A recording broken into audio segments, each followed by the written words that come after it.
Hello ఉస్తరవల్లి family, మన అరుపెడ వీడు యాత్రలో డే 3 స్టార్ట్ అయింది. ఇప్పుడు మనం తిరుచెందూరులో ఉన్నామండి. Second Arupadai Veedu temple of lord Subrahmanyam Swami. Morning 10:30 AM కి దర్శనం కంప్లీట్ చేసుకున్నాం. కన్యాకుమారి నుంచి ఆల్మోస్ట్ 100 కిలోమీటర్స్ ట్రావెల్ చేశామండి. ఈ టెంపుల్ చాలా డిఫరెంట్, ఎందుకంటే అరుపెడ వీడులో సీషోర్ లో ఉన్న ఏకైక మురుగన్ టెంపుల్. హిస్టరీ ప్రకారం ఇక్కడ లార్డ్ మురుగన్ సురపద్మని సంహరించాడు. Victory of good over evil కి సింబల్.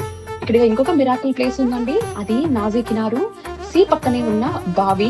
ఆ బావిలో సాల్ట్ వాటర్ ఉండదు, స్వీట్ వాటర్ మాత్రమే ఉంటుంది.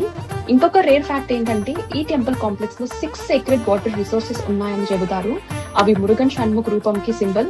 ఈ టెంపుల్ ని విజిట్ చేస్తే health issues, mental issues, negativity తగ్గుతుందని నమ్మకం. ఈ దర్శనంతో మన యాత్రలో సెకండ్ అరుపెడ వీడు దర్శనం కంప్లీట్ అయింది. ఈ బ్లెస్సింగ్స్ తో నెక్స్ట్ పార్ట్ కంటిన్యూ చేస్తున్నాం. So stay connected. మన పేజ్ ని ఫాలో కొట్టేసేయండి for divine stories, histories and updates. See in the next part. Bye bye.